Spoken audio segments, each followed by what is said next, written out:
Hello बच्चों, क्या हालचाल। सब ठीक ठाक।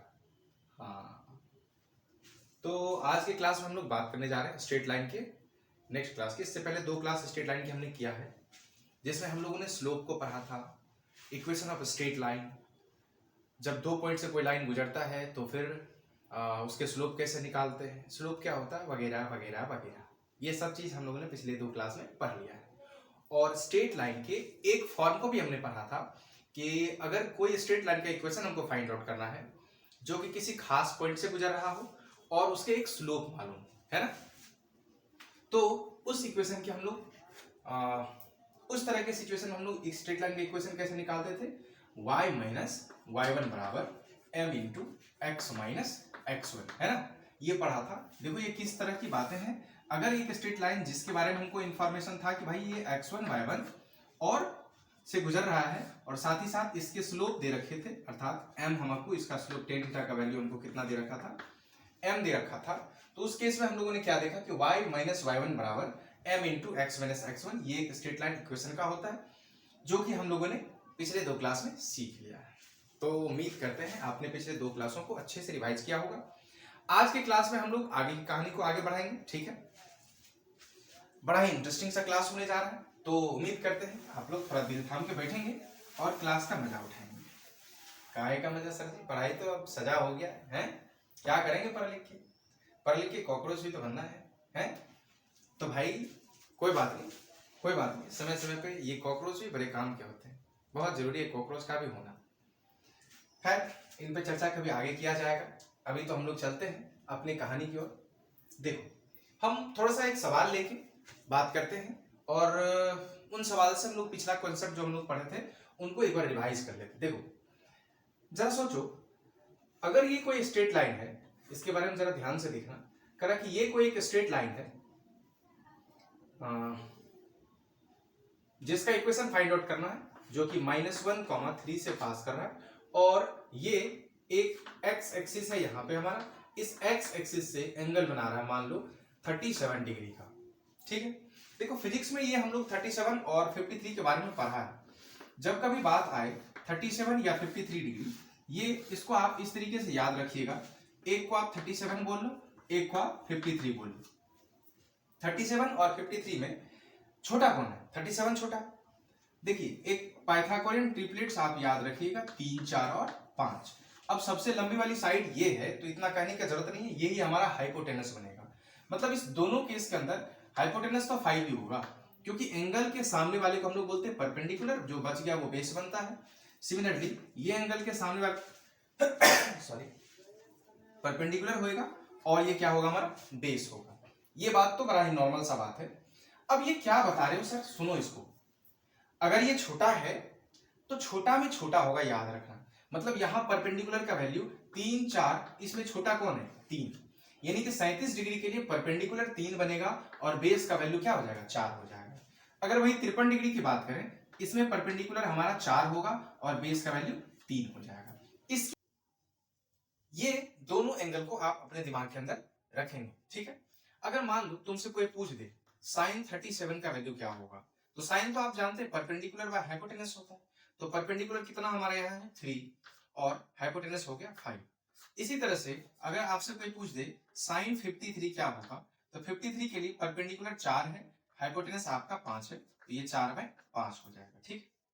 ऐसे ही आप cos निकाल सकते हैं, cos 37, tan 37, ये सारे वैल्यू को आप यहां से निकाल सकते हैं, ठीक है।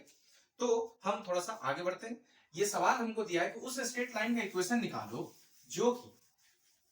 जो कि एक गिवन पॉइंट हमारे पास कौन सा, -1 और 3, और ये एक्स एक्सिस के साथ एंगल बना रहा है 37 डिग्री का। तो बस नॉर्मल सा सवाल है, वही जो हमने पढ़ा था पिछले क्लास के अंदर, y माइनस वाई वन बराबर m into x minus x one, यही हमारा इक्वेशन ऑफ लाइन बनता था। अगर कोई straight line x1 y1 point से गुजर रहा है और उसके स्लोप m दे रखे हों, तो आप इस तरह से उसको इक्वेशन फाइंड आउट करते हैं। देखिए अगर हम बात करें तुमसे y1 कितना बचा, तो y1 3 है साहब, तो y minus 3 is equal to m। अच्छा बताओ, अगर ये एक स्ट्रेट लाइन है जो x एक्सिस से 37 डिग्री का एंगल बना रहा है, तो इसका स्लोप कितना आएगा? तो स्लोप बस सीधी सी बात है, sin 37 into x minus x one, और x1 अपने आप में -1 है, नेगेटिव है, तो यहाँ -1 रखोगे तो यहाँ क्या आ जाएगा, माइनस माइनस +1 आ जाएगा। इन चीजों को देख लेना थोड़ा, ठीक है। अब देखो tan 37 अभी हमने सीखा, जैसे ही हमको ये एंगल पूछेगा, अब बनाते बनाते ये दिमाग के अंदर याद हो जाएगा, अब इसको याद करने का जरूरत नहीं है, आप इस तरह से करेंगे। ये 37 छोटा है भाई, यहाँ छोटा आएगा, यहाँ 4 और ये रहा 5। 10 की बात करें तो ये रहा परपेंडिकुलर, ये रहा बेस।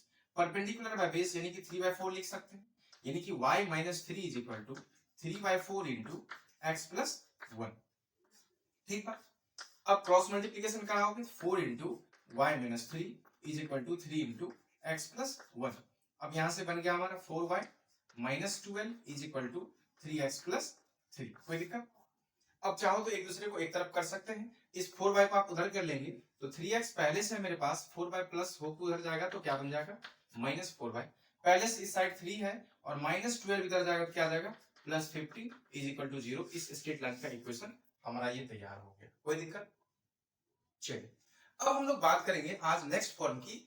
तो वो जो हमारा होने जा रहा है उसको बोलते हैं पॉइंट स्लोप फॉर्म। इसमें क्या होगा, देखिएगा इसमें क्या होगा, बस देखो एक ही फॉर्म होते हैं, उन्हीं को अलग अलग तरीके से कैसे रिप्रेजेंट किया जाता है, कैसे लिखा जाता है, यही सब चीज हम लोग देखेंगे। अभी आप जब पॉइंट स्लोप फॉर्म पढ़ेंगे ना तो वहां भी कोई नया नहीं मिलने वाला है, बेशक एकदम आप उसी तरीके से देखेंगे, हाँ बस तरीका अलग जाता है, बदल जाता है। देखो हम जो बात करने जा रहे हैं ये है हमारा पॉइंट स्लोप फॉर्म। क्या कुछ नया है इसमें? तो कुछ भी नया नहीं। देखो इस तरह के इक्वेशन में क्या होंगे, अगर कोई एक स्ट्रेट लाइन है, इस स्ट्रेट लाइन के बारे में तुमको दिया हुआ रहेगा कि ये स्ट्रेट लाइन किसी खास पॉइंट से गुजर रहा है, और जब दिए हुए पॉइंट की हम बात करते हैं तो बस x1 y1 मानते हैं।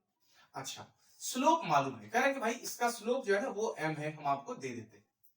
ठीक बात। अब जरा सोचो, अगर स्लोप दे रखा है इसका मतलब वो स्ट्रेट लाइन x एक्सिस के साथ क्या एंगल बना रहा है, मेरा मतलब थीटा आपको दे रखा है।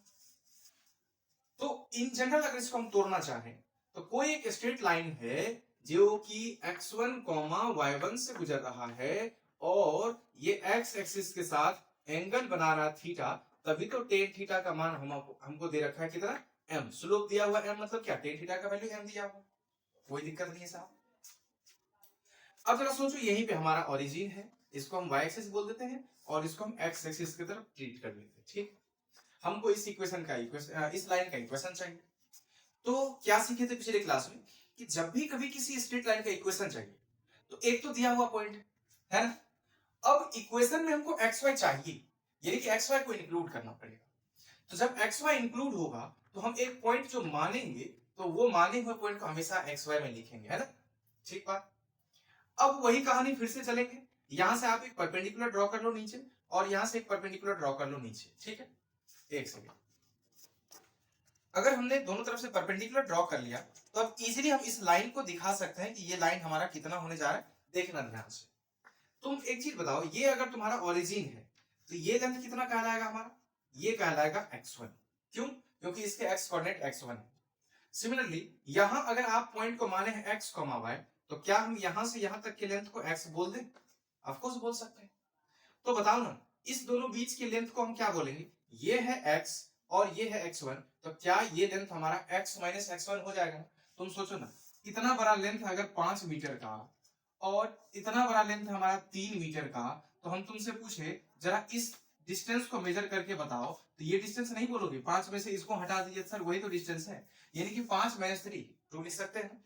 बस वही कहानी है, ये है x और ये है x1, तो क्या इसको हम x - x1 बोल सकते हैं कि नहीं बोल सकते? अब इसको भी यहां से मिला दिया, बस कहानी खत्म हो गई हमारी। ये लेंथ है साहब y और ये लेंथ हमारा y1। ठीक, तो बस सीधी सी बात है, इस लेंथ को हमने सीखा है y - y1 लिख देंगे।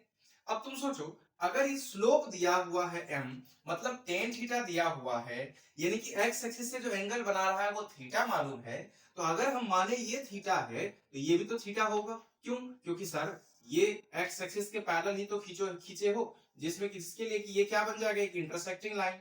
तो बस दो पैरेलल लाइन को अगर कोई इंटरसेक्टिंग लाइन कट करेगा तो ये एंगल और ये एंगल तो बराबर होगा, यानी कि यहां से वैल्यू क्या हो जाएगा, थीटा। अब तुम ही बताओ, tan थीटा बराबर अगर हम यहां से निकालना चाहे तो ये हो गया हमारा परपेंडिकुलर और ये क्या बन जाएगा हमारा बेस। तो हम बोल सकते हैं tan थीटा बराबर परपेंडिकुलर, अर्थात ये लेंथ जो कि क्या है y - y1 और बेस जो कि क्या लेंथ है हमारा x माइनस x1। अब बताओ तुम टेन थीटा को क्या बोलते हो? m, क्योंकि स्लोप दिया हुआ था यानी कि टेन थीटा का मान दिया हुआ, तो m बराबर क्या हो गया भैया xy minus y1 is equal to x minus x1। अगर हम इसको क्रॉस मल्टीप्लीकेशन करा दें तो क्या लिख सकते हैं? m into x minus x1 बराबर y माइनस y1 बोल सकते हैं क्या? अच्छा जरा मैच, अरे ये तो वही हो गया, इससे पहले भी तो हम लोग पॉइंट स्लोप फॉर्म ही पढ़े। अरे भाई मिस्टेक हो गया भाई, चलो कोई बात नहीं, अगर हो गया तो हो गया। देखो y माइनस y1 बराबर m into x minus x1। Sorry भाई माफ करना, आपका 5-7 मिनट वेस्ट हो गया। अरे वेस्ट नहीं हो गया, वेस्ट काहे का होगा, फिर से एक बार रिवाइज हो गया है। चलो तो ये हमने पिछले क्लास में किया था, थोड़ा सा मिसमैच हो गया मेरे माइंड से। अब हम बात करेंगे आज जो नया फॉर्म की, वो बात क्या भाई, उसको बोलते हैं हम लोग slope intercept form. Slope intercept form, और यहां से हमारा क्लास होता है आज का स्टार्ट। ठीक है, देखो ये स्लोप इंटरसेप्ट फॉर्म क्या है समझना। इसमें आपको दो चीज दिख रहा है, एक तो स्लोप जिसके बारे में हमको पता है आइडिया, अब दूसरा है इंटरसेप्ट। जरा इस इंटरसेप्ट को देख लो क्या होता है। जरा एक बात बताओ, अगर ये एक्स एक्सिस है और ये वाई एक्सिस है, ठीक है, दो एक्सिस है, कोई भी एक लाइन, कोई भी एक लाइन, चाहो तो आप इस लाइन को एक लाइन मान सकते हो या इस लाइन को एक लाइन मान सकते हो, कोई भी लाइन मान लो कोई फर्क नहीं पड़ता, या फिर आप इस लाइन को एक लाइन मान सकते हो, जिस भी लाइन की बात कर रहे हो। थोड़ी देर के लिए हम सारी लाइन को मिटा देते हैं, हम केवल एक लाइन ले रहे हैं ताकि आपको समझने में आसान हो। अगर ये एक स्ट्रेट लाइन है, अगर क्या है, देखने से ही लग रहा है कि सीधा लाइन तो स्ट्रेट लाइन होगा, है ये एक स्ट्रेट लाइन, इस एक्सिस को अर्थात एक्स एक्सिस को जितने डिस्टेंस पे काटा है यही हमारा कहलाएगा एक्स इंटरसेप्ट। ठीक, और वही स्ट्रेट लाइन वाई एक्सिस पे जितने पार्ट को काटा है अर्थात ये लेंथ, ये हमारा क्या कहलाएगा? Y intercept. इंटरसेप्ट मतलब होता है बच्चा एक्स एक्सिस या वाई एक्सिस, जिस इंटरसेप्ट की वो बात कर रहे हैं उस एक्सिस पे वो जितने हिस्से को काटा है उसी को हम लोग इंटरसेप्ट बोलते हैं। ठीक है, तो इसका हमारा इस इक्वेशन में क्या लेना देना होगा? तो देखो नाम से ही दिख रहा है स्लोप इंटरसेप्ट फॉर्म, यानी कि अगर कोई स्ट्रेट लाइन कह रहा है, सवाल क्या कहेगा? Find the equation of straight line, find the equation of straight line having slope is m and y intercept, एक इंटरसेप्ट की हम बात कर रहे हैं, y इंटरसेप्ट इज c। देखो ये एक लेंथ ही तो है, एक y इंटरसेप्ट की बात करें या x इंटरसेप्ट की बात करें वो एक लेंथ ही तो है। ये y इंटरसेप्ट या x इंटरसेप्ट जिसका भी बात करें तो हम अभी y इंटरसेप्ट लेके बता रहे हैं, मतलब ये डिस्टेंस के बारे में बता रहे हैं कि y इंटरसेप्ट का वैल्यू जो दिया हुआ वो हमको कितना दिया हुआ? c दिया हुआ। हाँ, अब इस y इंटरसेप्ट को आप k भी मान सकते हैं, अल्फा भी मान सकते हैं, जो मर्जी करें आप वो मान सकते हैं। कह रहा है कि ये y इंटरसेप्ट है c और उस इक्वेशन का स्लोप हम आपको दे देते हैं m, तो बताओ ऐसे कंडीशन में आप उस स्ट्रेट लाइन का इक्वेशन कैसे जारी करोगे, कैसे लिखोगे? तो चलो फिर से वही कहानी जैसा पहले चलते आ रहा था वही धुंध लौटेगा। देखो हम मान लेते हैं कोई भी एक स्ट्रेट लाइन की अगर हम बात करें तो हम मान लेते हैं भाई ये एक स्ट्रेट लाइन है जिसका हमको इक्वेशन फाइंड आउट करना है, इसके स्लोप के बारे में हमको दे रखा है, m हमारा स्लोप है और y इंटरसेप्ट हमको दिया हुआ c। देखो अगर तुमसे हम पूछो y इंटरसेप्ट कौन है तो यही लेंथ तो हमारा c होगा, है कि नहीं है? ये लेंथ हमारा c होगा और इसको कहेंगे हम लोग x इंटरसेप्ट जो नहीं दिया है। ठीक, तो y इंटरसेप्ट हमारा c दे रखा है, कोई दिक्कत वाली बात नहीं। अब अगर किसी स्ट्रेट लाइन का इक्वेशन हमको चाहिए यानी कि उसके अंदर x और y को इंक्लूड करना पड़ेगा। ठीक, तो अभी तक यही देखते आए हैं कि भाई आपको एक पॉइंट उस स्ट्रेट लाइन पे एज्यूम करना पड़ेगा। तो इस स्ट्रेट लाइन पे हजारों पॉइंट होते हैं, एक पॉइंट हम मान लेते हैं और माने हुए पॉइंट को हमेशा किससे डिनोट करेंगे? x, y से। वही कहानी फिर से चलने जा रहा है। देखो ना, अगर ये लेंथ, ये कोऑर्डिनेट x y है तो इस लेंथ को हम लोग कितना बोलेंगे? ये y लेंथ होगा और ये ऑलरेडी आपने दे रखा है क्या? c। ठीक, यहां से इसको जरा मिला के देख लो। तुम सोचो ये पूरा का पूरा लेंथ है y, और अगर ये c है तो ये लेंथ भी कितना होएगा, c होगा। तो इस हिसाब से तुमसे अगर हम पूछना चाहें इस लेंथ को क्या लिखोगे, तो क्या तुम y माइनस सी नहीं लिख सकते? सोचो, ये पूरा का पूरा y था जिसमें इस c को हटाना चाहते हैं तभी तो ये लेंथ मिलेगा। तो क्या ये लेंथ y माइनस सी होगा कि नहीं होगा? ये हो गया y माइनस सी। और बच्चे इसके x कोऑर्डिनेट x दे रखे हैं, मतलब ओरिजिन से ये लेंथ कितना होएगा, x हो जाएगा। अर्थात ये लेंथ जो दिख रहा है हमको साहब, ये लेंथ कितना हो जाएगा, x हो जाएगा। अब इसमें कौन सी बड़ी बात है सर, एक स्ट्रेट लाइन जिसके इक्वेशन फाइंड आउट करने हैं, उसके स्लोप दे रखे हैं कि m है, अर्थात हम बोल सकते हैं कि वो स्ट्रेट लाइन x एक्सिस के साथ क्या एंगल बनाया है, वो एंगल हमको गिवन है। तो यहां बस स्लोप का वैल्यू दे रखा है 3 4 5 कुछ भी। तो भाई ये इक्वेशन, ये जो स्ट्रेट लाइन है x के साथ क्या एंगल बना रहा है वो वैल्यू हमको दिया हुआ है। तो हम मान लेते हैं वो वैल्यू कितना, थीटा है। तो तुम क्या इसको टेन थीटा नहीं बोल सकते हो? बोल सकते कि नहीं बोल सकते?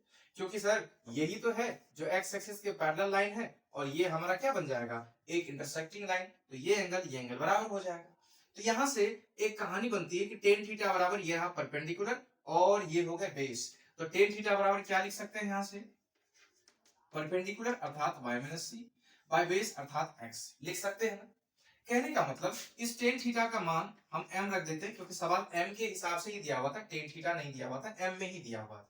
तो बस m रख दिया, m बराबर यहां से क्या आ जाएगा, y minus c bye x आ जाएगा। अब अगर तुम यहां से क्रॉस मल्टीप्लीकेशन करो तो क्या यहां से mx बराबर y माइनस सी लिख सकते हो कि नहीं? सिमिलरली c को हम इधर भेज देते हैं, तो क्या y बराबर mx प्लस सी होगा या नहीं होगा? मेरा कहने का मतलब है अगर किसी एक स्ट्रेट लाइन का इक्वेशन आपको फाइंड आउट करना है जो कि स्लोप कितना है उसका m, और y इंटरसेप्ट दे रखे, याद रखना ये y इंटरसेप्ट पे ही हमने ये फार्मूला डिजाइन किया है, y इंटरसेप्ट कितना दिया हुआ है, c। तो उस हिसाब से आप इसको क्या मानेंगे, इक्वेशन को y बराबर mx प्लस सी। अब देखो एक बात, किसी किसी के मन में ये बात हो रहा होगा, अगर x इंटरसेप्ट गिवन हो, if x intercept is c, मान लेते हैं इस बार y नहीं x इंटरसेप्ट इज c है, तो आप उस केस में जो इक्वेशन लिखेंगे y बराबर m इंटू एक्स माइनस सी। देखो इसमें अंतर है, y बराबर ये है mx प्लस सी, ये है y बराबर m इंटू एक्स माइनस सी। याद रखिएगा ये तब यूज करेंगे जब हमको x इंटरसेप्ट दिया हुआ है। अब तुम्हारे मन में एक सवाल हो रहा होगा कि क्या इसको हमने प्रूफ, क्या हम इसको प्रूफ कर सकते हैं? ऑफ कोर्स कर सकते हैं। जैसा आपने y इंटरसेप्ट को c माना, तुम सोचो हमको x इंटरसेप्ट दिया हुआ है, यानी कि ये लेंथ c दिया हुआ, कोई दिक्कत नहीं। जिस तरीके से आपने इस सवाल को प्रोसेस किया है उसी तरीके से आप इस सवालों को भी प्रोसेस करेंगे, वहां से आपको बिल्कुल यही इक्वेशन नजर आएगा। ठीक है, तो जब हमको स्लोप दे रखा है m और y इंटरसेप्ट दिया रहेगा c, तब हम इक्वेशन क्या लिखेंगे, y बराबर mx प्लस सी। और जब हमको स्लोप दिया हुआ है m और x इंटरसेप्ट है c, तब हम इक्वेशन क्या लिखेंगे, y बराबर m इंटू एक्स माइनस सी। अगर आपसे ये सवाल इक्वेशन प्रूफ ना हो तो कमेंट करना, हम आपको इसको भी प्रूफ करके दिखा देंगे। अदरवाइज हम समझते हैं तुम कर लोगे, इसलिए हमने इसको छोड़ दिया आपके लिए। ठीक है, देखो अब इसमें क्या समझना है सो समझो। जो मेजर बात है आप इसका फोटो खींच सकते हैं, और जो मेजर बात आपको समझना है इस इक्वेशन से वो ये, क्योंकि अभी हमने इक्वेशन डिजाइन किया है और इसको देखो अभी कोरिलेट करने जाएंगे हम अलग अलग फॉर्म से। देखो मतलब कहने का ये है कि y बराबर mx प्लस सी, ये एक ऐसे स्ट्रेट लाइन का इक्वेशन है जिसके स्लोप कितने दे रखे हैं m, और y इंटरसेप्ट कितने दे रखे हैं x, सॉरी c। ठीक बात। तो अगर कभी इस तरह के इक्वेशन हमको दे रखे, मान लो हमको दिया हुआ है, जरा देखना, कह रहा है 2x minus 5y plus 3 is equal to 0, या माइनस 3 ले लेते हैं थोड़ा अच्छा लगेगा, प्लस 3 माइनस 3 कुछ भी रहे कोई दिक्कत नहीं। कह रहा भाई ये एक स्ट्रेट लाइन को रिप्रेजेंट करता है, ऑफ कोर्स हमने अभी तक वही सीखा है, x और y में जो भी लीनियर इक्वेशन आ रहा है वो भाई स्ट्रेट लाइन को ही तो रिप्रेजेंट कर रहा है। जब भी कभी कोई इक्वेशन निकला है तो तुमको क्या मिला है, 2y बराबर 5x प्लस 4, कुछ इस तरह से। तो आप इस x को इधर ले आओ, तो 2y माइनस 5x बराबर 4, ये देखो स्ट्रेट लाइन को ही तो रिप्रेजेंट किया। यानी कि एक स्ट्रेट लाइन का इक्वेशन जब भी कभी x और y में लीनियर इक्वेशन दिखाई दे तो वो आपको स्ट्रेट लाइन को ही रिप्रेजेंट कर रहा है। तो सवाल क्या है हमारा, कह रहा कि ये एक स्ट्रेट लाइन है, इसके स्लोप क्या होंगे आप ये निकालो, साथ ही साथ y इंटरसेप्ट कितने हैं ये निकालो। ये दोनों चीज आपसे फाइंड आउट करना, समझो, समझना बात को, बड़ा ही बारीक सा बात। जब कभी लीनियर इक्वेशन दिखाई दे तो वो स्ट्रेट लाइन होगा ही होगा, और जब बात स्ट्रेट लाइन की हो रही है तो लीनियर इक्वेशन ही देगा, और उसमें से हमको स्लोप फाइंड आउट करना पड़ेगा। तो आप हमेशा उस लाइन को, उस इक्वेशन को इस तरह से लिख देंगे, कैसे कि एक तरफ अकेला y होना चाहिए, बाकी दूसरी तरफ सारे चीज होने चाहिए। तो देखो यहां तो एक ही तरफ बराबर के एक साइड ही सारा कुछ दिया हुआ, तो थोड़ा खुश होने के लिए इस -5y को हम उठा के उधर लेके चले जाते हैं, जिससे ये क्या बन जाएगा, y वाला केवल एक तरफ हो जाएगा। अर्थात अगर इसको हम लिखना चाहें तो 2x + 3 बराबर क्या हम 5y लिख सकते हैं? बेशक। अब देखो ये बोल रहा है कि भाई y अकेला एक तरफ होना चाहिए, साथ ही साथ y के कोफिशिएंट कितने हैं मेरे भाई, y के कोफिशिएंट हमेशा x है, y के कोफिशिएंट क्या है, 1 होना चाहिए। अगर कुछ और है तो आप उसको पहले 1 बनाओ, तो यहाँ y के कोफिशिएंट तो 1 नहीं है, 5 है, तो हम इस 5 को इधर भेज देंगे, तो क्या बन जाएगा ये सर 2x/5 + 3/5 बराबर y। अब देखो इस y के कोफिशिएंट 1 बन गए, जब y बराबर के एक तरफ अकेला हो, दूसरी तरफ सारी चीजें, और y के कोफिशिएंट 1 हो जाए, तब जो x के कोफिशिएंट होंगे यही हमारा उस इक्वेशन का स्लोप कहलाएगा। अर्थात अगर हम आपसे यहां ये पूछे इस इक्वेशन का स्लोप क्या होगा, तो देखो तो x के कोफिशिएंट क्या है मेरे दोस्त, x के साथ जो मल्टीप्लायर के फॉर्म में है, यानी कि 2/5, अर्थात इस इक्वेशन के स्लोप क्या हो गए 2/5, यही हमारा स्लोप कहलाएगा। अच्छा, अब स्लोप होने के बाद जो कांस्टेंट टर्म दिख रहे हैं वो कांस्टेंट टर्म क्या कहलाएंगे, y इंटरसेप्ट। अर्थात यहां अगर तुमसे पूछो y इंटरसेप्ट यानी कि c का वैल्यू कितना है तो 3/5, बेशक आप y का वैल्यू क्या बोल सकते हैं 3/5, ये हमारा y इंटरसेप्ट हो जाएगा, कोई दिक्कत। मतलब यहां सीधी सी बात आपको इतना ही समझना है, ये आपको आगे पीछे करने की जरूरत नहीं होगी, जब आप 1 2 4 सवाल बना लेंगे ना तो दिमाग के अंदर खुद ये आ जाएगा, ब्रेन के अंदर। देखो -5 उधर गया, +5 मन के भीतर किया, अब इस 5 को इधर से इधर लाया तो 2/5 और यहाँ 3/5 हो जाएगा सर, क्योंकि डिवाइड हो जाएगा, मल्टीप्लाई इधर आएगा। तो अब उस समय हम बोल सकते हैं कि देखो x के कोफिशिएंट 2/5 बन रहे और जो कांस्टेंट टर्म बन रहे वो 3/5 बन रहे, तो जो x के कोफिशिएंट है वही तो स्लोप होंगे, और जो कांस्टेंट टर्म है वही तो हमारा c कहलाएगा। अर्थात हम सीधा सीधा यहाँ से स्लोप और इंटरसेप्ट को डिजाइन कर सकते हैं, ये कहानी करने का जरूरत नहीं था, बस हमने आपको समझाने के लिए किया है। अब इसी तरीके से हम आपको एक आध सवाल अगर पूछ लें तो देखते हैं आप जवाब दे सकते हैं कि नहीं। जरा बताओ कि सवाल है, कह रहा देखो 2x + 4y - 4 = 0, इसके स्लोप बताओ कितने होंगे, स्लोप कितने होंगे ये बताना। अरे मन में सोचो बेटा, मन में लड्डू फूटा, +5 4y उधर गया तो -4y, y के कोफिशिएंट अभी भी 1 नहीं है, -4 है, इधर लाओगे तो 2/-4, यानी कि m का वैल्यू क्या हो जाएगा 2/-4, काट के रख दो -1/2, काट के फेंक दे जमना है। देखो उसके बाद ये 4y उधर गया तो -4y बना था, उस 4 को हम हटा रहे, कांस्टेंट टर्म अभी इधर कितने कितने बचे -4, और -4y का जब -4 यहां डिवाइड करोगे तो -4/-4 कितना आएगा 1, यानी कि अगर तुमसे पूछे कोई c का वैल्यू कितना होगा 1। अरे हमने कुछ नहीं किया जनाब, हमने कुछ नहीं किया, बस करके देख लो, सवाल समझ में आ जाएगा। 2x - 4 = क्या -4x लिखोगे, +4x को उधर ले जाओगे तो लिखोगे। अब चूंकि हमको x के कोफिशिएंट 1 चाहिए तो यहाँ भी -4 से डिवाइड लगाओगे, यहाँ भी -4 से और यहाँ भी -4 से, या यूं कहो कि इस -4 को उठा के इधर फेंक दिया, बस सीधी सी बात है। अब x के कोफिशिएंट क्या बने हैं, यही तो बने हैं, यानी कि -1/2 इंटू x, ये तो कट जाएगा -+1 = अरे ये क्या हो गया, ये तो y है सॉरी, बराबर y हो। अब जब y के कोफिशिएंट 1 बन गए तो x के कोफिशिएंट को ही तो हमने स्लोप कहा था, x के कोफिशिएंट कितने हो गए 1/2, और जो कांस्टेंट टर्म है यही हमारा c कहलाएगा, यानी कि स्लोप का वैल्यू -1/2 और कांस्टेंट टर्म क्या बन जाएंगे c बन जाएगा। अब इसी के हिसाब से हम देखो पिछले कॉन्सेप्ट को जो हमने स्लोप इंटरसेप्ट फॉर्म पढ़ा था, उसको स्लोप इंटरसेप्ट फॉर्म तो ये है, पॉइंट स्लोप फॉर्म पढ़ा था, उसके अकॉर्डिंग हम लोग सवाल बनाते हैं, देखिएगा ध्यान से। इसको बिल्कुल एक फार्मूले की तरह दिमाग में रख लेना। जरा सोचो, एक इक्वेशन है ax plus b y plus c is equal to 0। ध्यान से देखना। अच्छा ऐसा करते हैं, पहले एक न्यूमेरिकल डाटा लेके चलते हैं। अभी ax प्लस बी वाई छोड़ो, हमारा सवाल है 3x plus 4y minus 6 is equal to 0, जो कि एक स्ट्रेट लाइन का इक्वेशन दे रखा है। सवाल क्या कर रहा है आपसे वो समझिएगा। कह रहा कि एक स्ट्रेट लाइन निकालो जो कि 3,2 से गुजर रहा है। Very good. और इस लाइन के पैरेलल, कोई दिक्कत नहीं। कह रहा है इस लाइन का इक्वेशन निकालो जो कि 3,2 से गुजर रहा है, यानी कि कोई एक दिए हुए पॉइंट से गुजर रहा है और इसके क्या है, पैरेलल है। तो बस सर इतना बताओ, हमने पिछले सवाल के अंदर पढ़ा था, पिछले क्लास के अंदर, क्या कि अगर दो लाइन पैरेलल है तो दोनों के स्लोप बराबर होंगे। यानी कि जो स्लोप इसके हैं वही स्लोप इसके भी होंगे। अब तुम बताओ इसके स्लोप कितने हैं, प्लस 4y उधर जाएगा तो माइनस 4y, माइनस 4 को उठाओ और 3 के नीचे लगाओ तो माइनस 4 यहां आ जाएगा। x के कोफिशिएंट कितने हो जाएंगे, यानी कि x के कोफिशिएंट हो जाएंगे -3/4, यानी कि इस लाइन का स्लोप भी वही होगा जो इस लाइन का स्लोप है। क्योंकि इस लाइन का स्लोप कितना आया, -3/4, तो इसके भी स्लोप कितने हो जाएंगे, -3/4। तो यहां से इक्वेशन क्या बन गया सो देखो।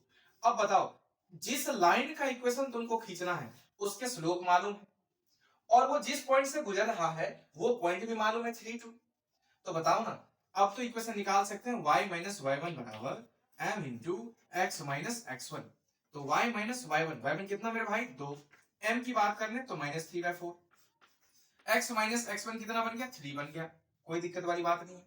अब 4 को मल्टीप्लाई करा लेते हैं, 4 माइनस 2, सॉरी ये y है 4 नहीं, मिस्टेक हो गया भाई, संभाल लेना। y minus 2 into 4 is equal to -3 into x minus 3। क्या इतना लिख सकते हैं, हाँ।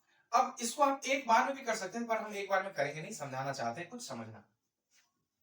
4 को y से गुजारना तो ये क्या हो जाएगा 4y, और 2 को 4 से मल्टीप्लाई करोगे तो 2 इंटू 4 लिखना, सॉरी 4 इंटू 2 लिखेंगे। क्यों लिख रहे हैं अभी समझना, 4 इंटू 2 8 आता है हमको मालूम है, पर लिख नहीं रहे क्योंकि कुछ बताना चाहते, समझिएगा बात को। इज इक्वल टू -3 को x से मल्टीप्लाई कराओगे -3x बन जाएगा, और -3 को आप -3 से मल्टीप्लाई कराएंगे ये -3 इंटू सॉरी +3 इंटू 3 बन जाएगा, बनेगा ना, ठीक बात। अब जरा हम सबको एक तरफ ले आते हैं। देखो -3x जब उठ के इधर आएगा तो क्या होगा, ये बन जाएगा +3x, और पहले से यहां 4y है, ओके 4y। अब ये देखो +3 इंटू 3 इधर है, इधर आएगा तो क्या हो जाएगा -3 इंटू 3, वेरी गुड, होगा कि नहीं होगा।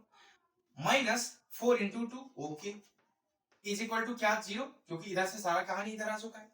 अब रुको रुको रुको रुको, ध्यान देना सर, हम क्या बताना चाह रहे समझिएगा बात को, इसको हम क्या लिखना चाह रहे उस चीज को आप समझिएगा।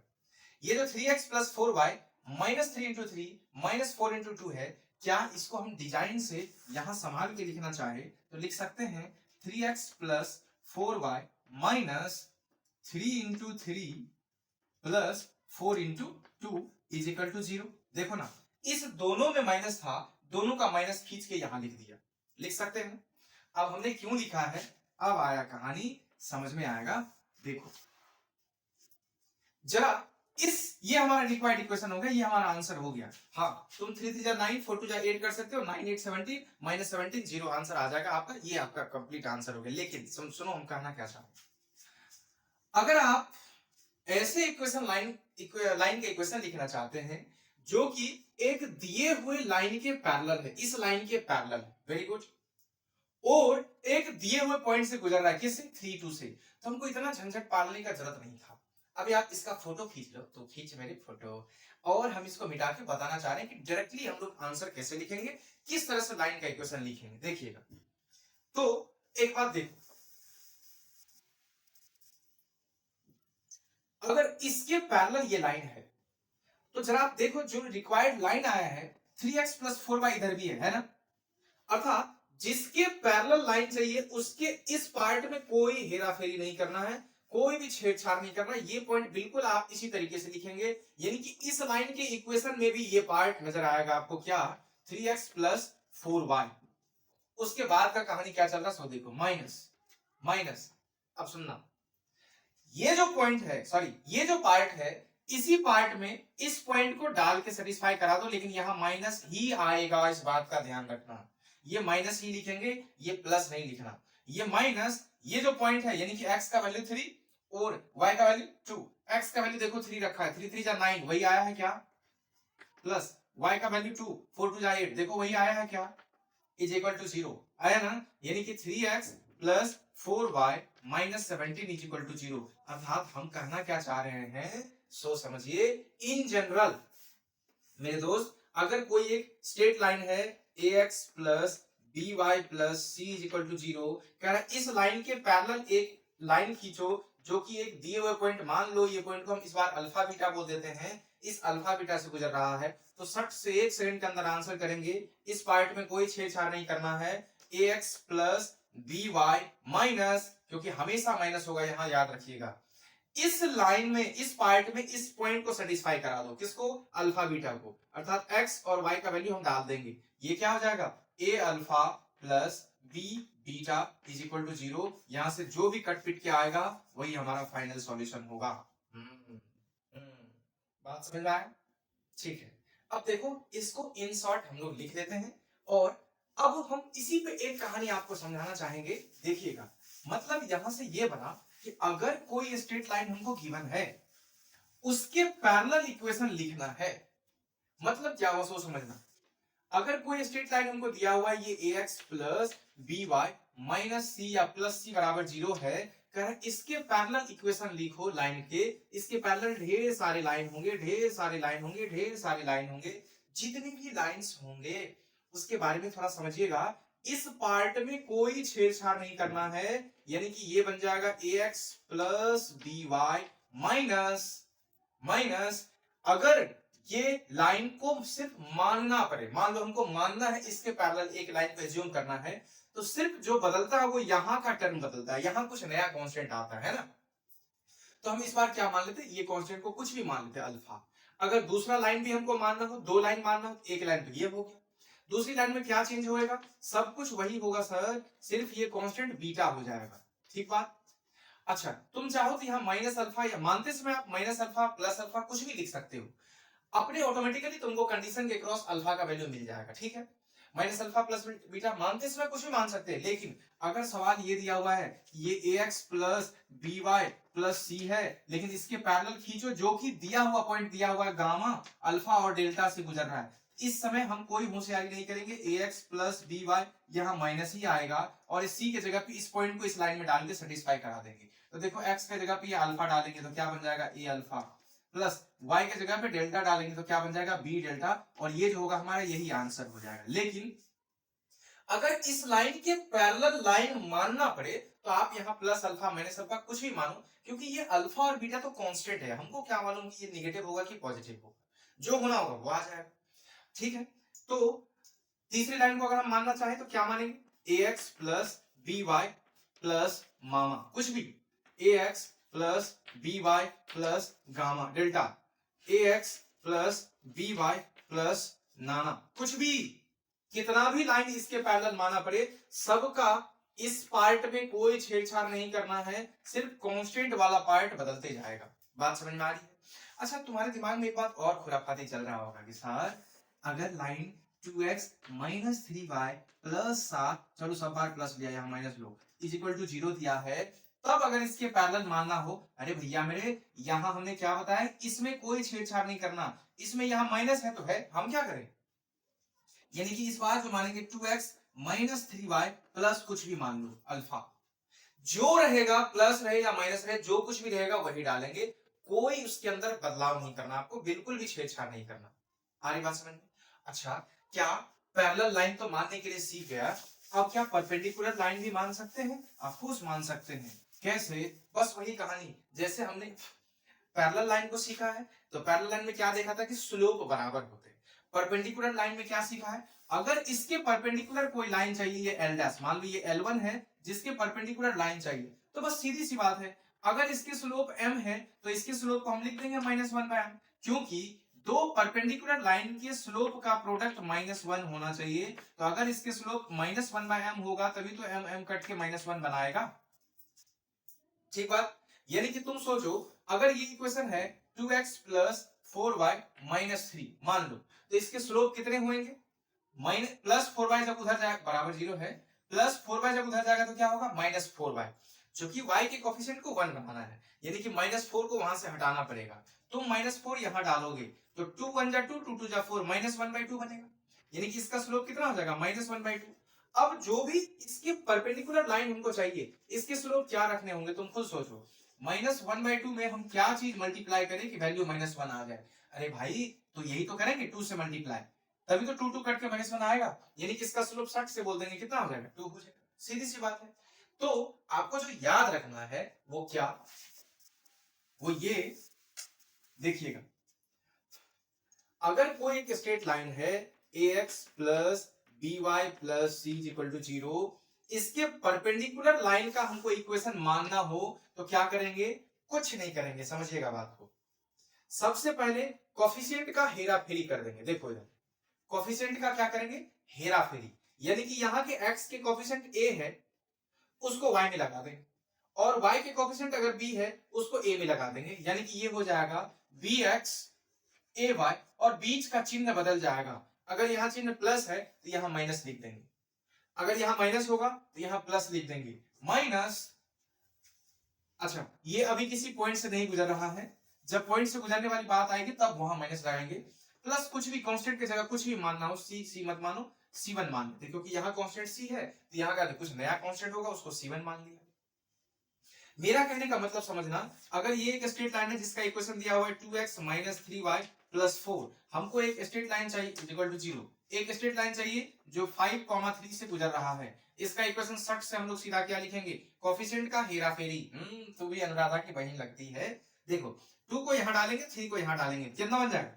3x, और बीच के चिन्ह को बदलना है, माइनस है तो क्या लिखेंगे? प्लस x, y में कितने चल जाएंगे? y 2y माइनस माइनस, क्योंकि इस बार पॉइंट दे रखा है तो माइनस इस पॉइंट को इसमें सेटिस्फाई करा दो। x का वैल्यू 3 डाला, 5 3 जा 50, और y का वैल्यू 3 डाला, 3 3 जा 6, 15 6 21, 3x plus 2y minus 21 is equal to 0, यही हमारा आंसर हो जाएगा। मेरा मतलब क्या है कि अगर कोई गिवन पॉइंट आपको दिए हुए हैं, उसके परपेंडिकुलर अगर आपको इक्वेशन चाहिए तो आप कुछ नहीं करेंगे, उस लाइन को लिखते समय बस इस कोफिशिएंट का क्या करेंगे? हेरा फेरी, और बीच के चिन्ह को बदल देंगे। ठीक बात। और अगर मानना हो तो कोई भी कांस्टेंट मान सकते हैं, के, अल्फा, बीटा, गामा, लेकिन जब पॉइंट दिया हुआ हो, अर्थात यही कांस्टेंट का वैल्यू निकालने के लिए हमको पॉइंट दिया रहता है, ठीक है, यही कांस्टेंट का वैल्यू निकालने के लिए हमको ये पॉइंट दिया रहता है, तो जब दिया हुआ है तो बस सीधे से उस पॉइंट को सेटिस्फाई करा के उस कांस्टेंट का वैल्यू निकाल देंगे, अर्थात यहाँ जो सी है वो गिवन होगा हमारा, है ना? तो इतनी बातें आपको समझ में आ गई। अब हम चलते हैं थोड़ा सा अगले टाइप के सवालों की ओर। इस बार जो हम लोग इक्वेशन ऑफ स्ट्रेट लाइन निकालने जा रहे हैं, उसमें 2 पॉइंट से गुजरने वाली लाइन का इक्वेशन निकालेंगे। देखिए कुछ बड़ा नहीं है मेरे भाई, तुम खुद सोचो, ये पॉइंट है मान लो x1, y1, और ये पॉइंट है x2, y2। कह रहा है इस दोनों पॉइंट गुजरने वाले पॉइंट से आप लाइन का जो इक्वेशन होगा वो फाइंड आउट करो। तो अब देखो ये कुछ नया नहीं है मेरे भाई, जब ये 2 पॉइंट से गुजर रहा है तो एक पॉइंट से तो गुजर ही रहा है, और अगर ये 2 पॉइंट से गुजर रहा है तो इसके स्लोप को हम इजीली लिख सकते हैं change in y by change in x। याद होगा हमने सीखा था कोई स्ट्रेट लाइन अगर 2 पॉइंट से पास कर रहा है तो उसके स्लोप को कैसे निकाल देते? y2 minus y1 bye x2 minus x1 करके सीधे स्लोप निकाल देते थे। तो बस वही बात है, इसके y कोऑर्डिनेट क्या है? y2 माइनस इसके y coordinate y1 bye x2 minus x1, ये हमारा स्लोप कहलाएगा इस लाइन का। और इस दोनों में से कोई एक पॉइंट लाइन को उठा लो, कोई भी पॉइंट को उठा लो, क्योंकि हमको पता है कि सर y माइनस y1 बराबर m into x minus x1, जहां x1 y1 दो एक ऐसे पॉइंट होते थे जिससे वो लाइन गुजर रहा था। यहाँ तो 2 पॉइंट मालूम है, किसी एक को उठा लेते जिसको मर्जी करे तुमसे। तो मान लीजिए एक स्ट्रेट लाइन का इक्वेशन हमको फाइंड आउट करना है जो कि 1, 2 और 6, 5 से गुजर रहा है। तो बस सीधी सी बात है, कैसे करेंगे? y माइनस y1 बराबर change in y by change in x into x minus x1। तो y माइनस y1 किसी को भी मान लेते हैं y1, यही है x1 y1। तो y1 कितना मेरे भाई? 5। तो y माइनस 5 बराबर जब आप चेंज इन y निकालेंगे तो y कोऑर्डिनेट का डिफरेंस देखो, 2 माइनस 5 कितना आ जाएगा? -3। अब x माइनस 6 कितना आ जाएगा? सॉरी x नहीं, 1 माइनस 6 ये -5 into x minus x1, x1 कितने हैं 6, तो कितना हो गया y-5 is equal to minus minus खत्म 3/5 इंटू x माइनस 6, और ये हमारा फाइनल आंसर हो जाएगा। क्रॉस मल्टीप्लीकेशन कर देना, एक तरफ करना चाहो तो भी कर सकते हो, अदरवाइज यहाँ भी आप छोड़ सकते हैं। यहाँ से आपको खुद दिख जाएगा, यहाँ से देखो y को 5 से मल्टीप्लाई कराया 5y हो जाएगा, 3 जब x से मल्टीप्लाई होगा तो 3x होगा, इस 5y को उधर लेके चले जाएंगे, अर्थात ये बन जाएगा कितना 3x माइनस 5y। इतना तो समझ में आ गया। फिर सोचो इस साइड ये 3 6 -18 आ रहा है, और 5 जब इस -5 से मल्टीप्लाई होगा तो -25 हो जाएगा, -25 को उधर लेके चले जाएंगे, +25 -18 तो कितना आ जाएगा +7 बराबर 0। यही हमारा इक्वेशन ऑफ स्ट्रेट लाइन हो जाएगा। आप इजीली कैलकुलेट कर सकते हैं। अब इतना जरूरी नहीं है कि आप क्रॉस मल्टीप्लिकेशन करो, इधर से उधर ले जाओ तब बनाओ, हाँ, पर जब तक आदत में चढ़ नहीं रहा आप इसको इधर उधर करके कर सकते हैं, ठीक है, पर धीरे धीरे अब आदत में आपको चढ़ना पड़ेगा, कोई दिक्कत। तो हमने आज सीखा क्या, हमने सीखा पॉइंट स्लो फॉर्म जो हम सबसे पहले पिछले क्लास के अंदर करवाए थे उसका एक बार रिवीजन, फिर सीखा पॉइंट स्लोप इंटरसेप्ट फॉर्म, फिर सीखा क्या 2 पॉइंट फॉर्म। अब हम सीखने जा रहे हैं नए कंडीशन को जिसको बोलते हैं intercept form, only intercept form, not point intercept, slope intercept form. ये क्या है इसको थोड़ा सा समझते हैं। अच्छा हम समझते हैं ना एक बात कि भाई आप अभी तक हमने सर तीन तरीके से इक्वेशन ऑफ लाइन को डिजाइन करने के लिए सीखे हैं। कुछ सवाल पहले समझाओ ताकि सवालों से दिमाग को क्लियर कर लेते हैं, तब जाके हम लोग क्या करेंगे नए इक्वेशन ऑफ स्ट्रेट लाइन को सीखेंगे। देखो अब हम कुछ सवाल लेते हैं, छोटे छोटे सवाल हैं, फिर हम लोग जब एक्सरसाइज के क्वेश्चन पे जाएंगे तो वहां बहुत ही वाइटल सवाल होगा, चिंता ना करो, अभी इजी चल रहा है, चलने दो, कोई दिक्कत नहीं। अरे दुनिया कुछ भी बोलने दो, तुम्हारा काम क्या है करते रहना बस, है। देखो ये एक स्ट्रेट लाइन का सवाल कि find the equation of line which is parallel to a given line 2x plus 3y minus 5 is equal to 0 and passing through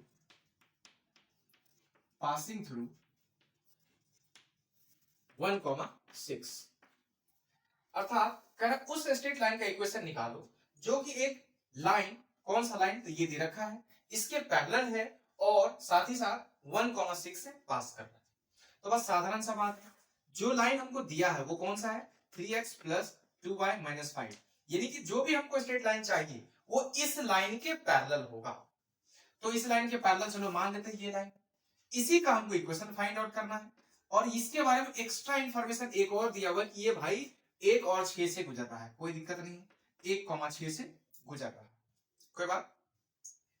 चलिए तो बस अब इसके बारे में तो हम सीधा निकाल सकते हैं सर कि अगर पैरेलल लाइन है तो क्या करेंगे, ये तो हमारा बिल्कुल सेम वैसा ही होगा 2x plus 3y माइनस इस लाइन को इससे गुजारना है क्योंकि c का वैल्यू चाहिए, x का वैल्यू यहाँ 1 रखेंगे तो 2 1 जा कितना हो गया 2, यहाँ बीच में प्लस है तो प्लस लगाए, y का वैल्यू 6 देंगे 6 3 18 इज इक्वल टू 0, अर्थात 2x plus 3y minus 20 is equal to 0। यही हमारा रिक्वायर्ड लाइन का क्या बन जाएगा, इक्वेशन बन जाएगा। बात समझ में आ रही है?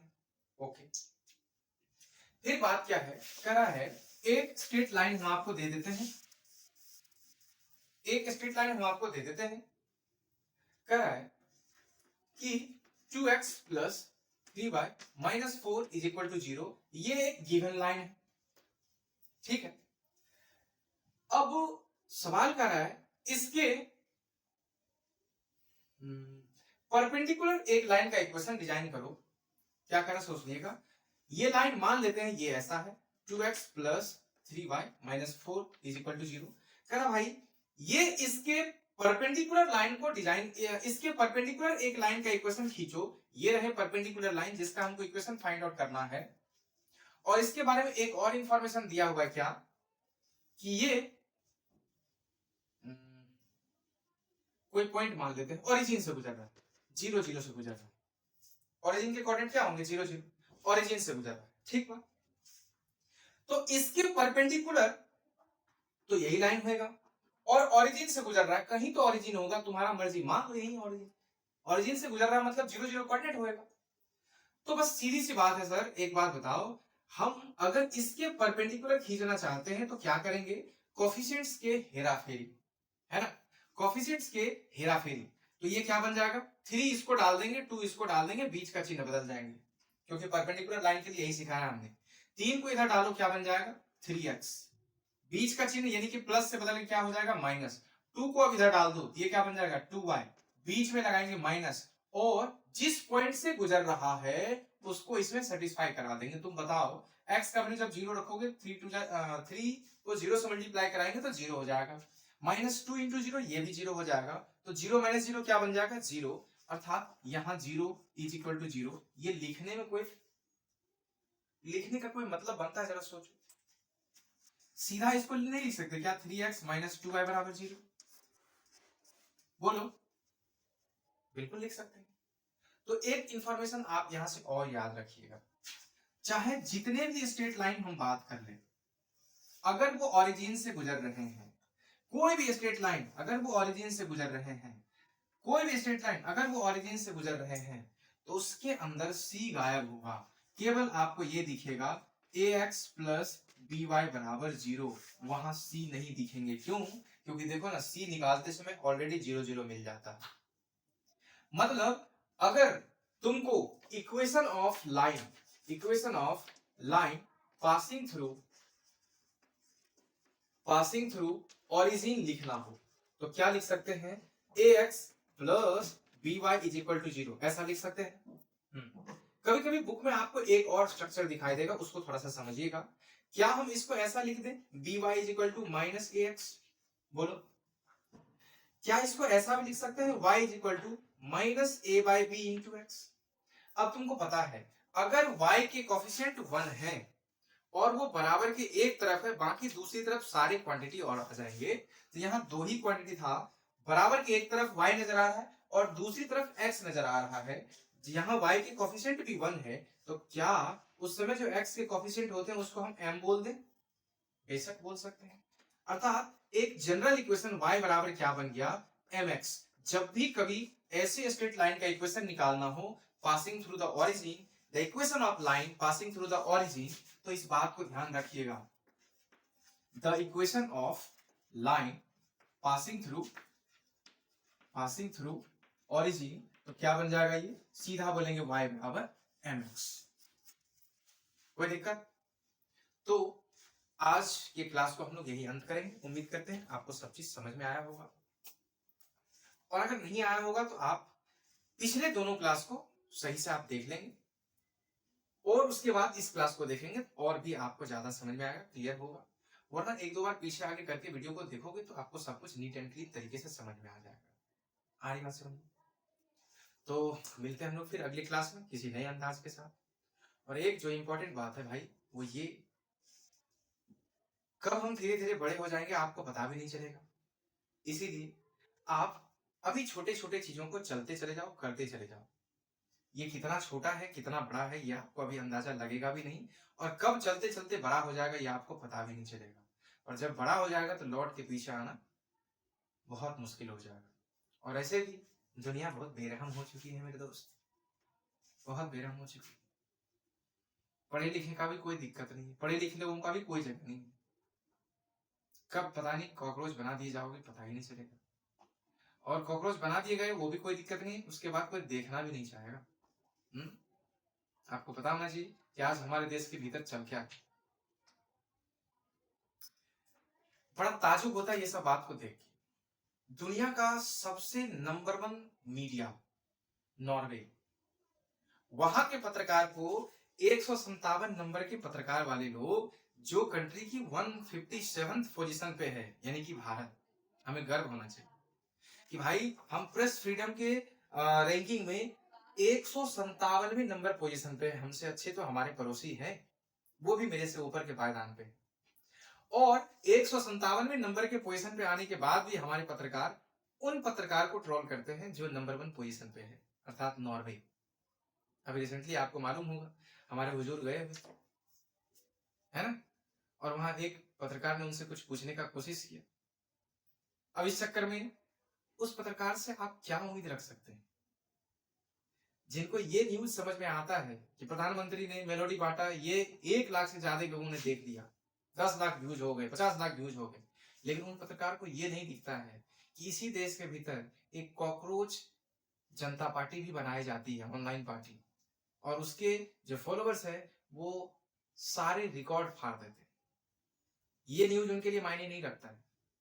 ये क्यों बना, ऐसा कारण क्या हुआ कि ये इतना बड़ा एकदम आंदोलन खड़ा हो गया, ये उनको नहीं दिखता है। पर ये दिखता है कि मोदी जी मेलोडी बांटे, 10 लाख लोगों ने पिछले 1 घंटे के अंदर देख लिया। तो खैर कर ही क्या सकते हो, जब तक तुम जाओगे नहीं। और वहां जाने के बाद तो सबसे बड़ी बात ये है कि भाई जो जितने पढ़े लिखे लोग हैं वो उतने भ्रष्ट हो जाए। तो आग्रह करेंगे, अगर आप पढ़ लिख रहे हैं तो ईमानदार बनिएगा, वरना हमारा क्या है, सब मुंह माया है। और बाद में हुजूर कहेंगे क्या, हम तो फकीर आदमी है, झोला उठा के चल देंगे। तो ज्यादा बोलेंगे तो फिर मुश्किल हो जाएगी, तो बोल नहीं सकते हैं। खैर देखते हैं आगे क्या होता है, जिंदा रहो, जगे रहो। आज नहीं तो कल आसमान फटेगा, बारिश फिर से होगी, फिर से धरती हरा भरा होगा। कोई भी मौसम एक जैसा नहीं होता, मौसम बदलता है और बदलेगा, और जब बदलेगा तब एक आंधी सा आएगा, सुनामी बनकर। खैर मिलेंगे हम लोग फिर अगली क्लास में, ठीक है। उम्मीद करते हैं सब चीज समझ में आया होगा। आप इनको पढ़ाई करते रहे, रिवाइज करते रहे। All the best. एंड है जब सही सलामत लगे तो सब्सक्राइब भी कर लिया कर। ओके।